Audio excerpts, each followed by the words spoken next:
Salut à tous, ravi de vous retrouver sur Direct Course pour évoquer le programme de ce mardi 1er octobre. Le quintet aura lieu sur l'hippodrome d'Anguin. Il s'adresse à des chevaux d'obstacle. Voici ma sélection. J'ai placé en tête le 15, Ninive. Cette pensionnaire de François Nicole dépend donc d'un entraînement en pleine forme. L'écurie n'a cessé de collectionner les bons résultats et les victoires au cours des dernières semaines. La jument se plaît tout particulièrement sur cette piste d'Anguin, y affichant notamment 5 podiums en autant de prestations publiques, mais également de succès. Sachez également qu'elle aura son terrain, qu'elle est correctement située sur l'échelle des valeurs. Bref, c'est une première chance.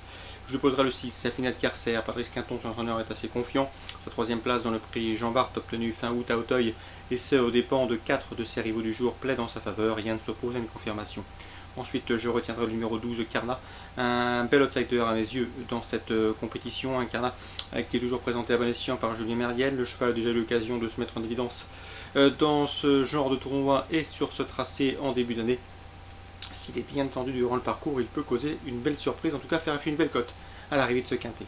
Ensuite, j'ai retenu le numéro 1, Rocketeer. C'est vrai que c'est le top weight, mais le cheval peut terminer l'arrivée. Il a surtout couru sur des gros obstacles au cours de l'année et de l'exercice 2013. Cela dit, il ne manque pas de référence en haie.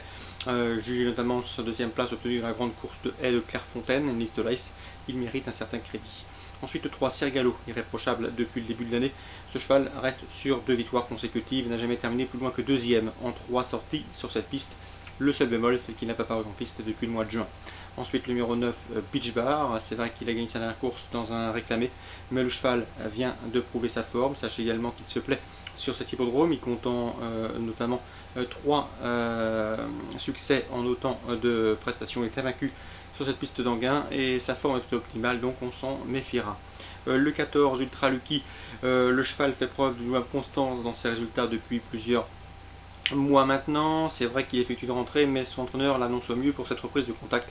Mieux vaut donc s'en méfier, et je terminerai ce pronostic avec le 11, Up de Serlet.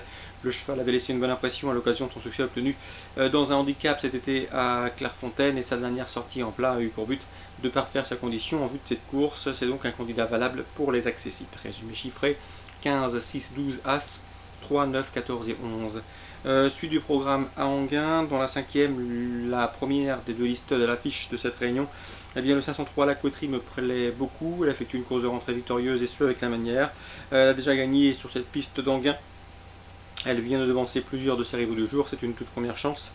Même si la dernière fois elle dominait des contemporaines, elle devra cette fois-ci se méfier des mâles, et notamment le 502 Gorvello, qui est tout simplement invaincu en 3 sorties cette année, 3 courses, 3 victoires en 2013. Le cheval effectue une rentrée, mais connaissant le sérieux de la maison, mieux vaut donc lui accorder crédit d'emblée. 503, 502. Dans la suivante, l'autre liste, le prix de la Gascogne.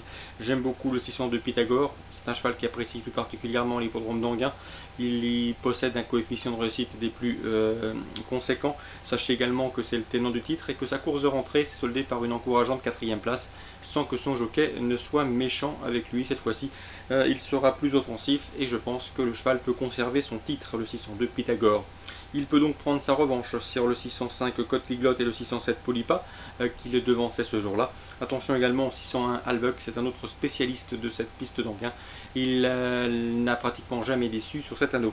602, 601, 605, 607. Donc 602 Pythagore, 601 Albuck, 605 Côte Liglotte et 607 Polypa.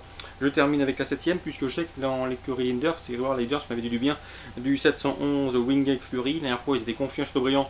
La pouliche a répondu présente en terminant 2ème, n'étant devancée que par une pouliche estimée. Ici, elle débute en région parisienne avec de solides prétentions. Le 711 Wingate Fury.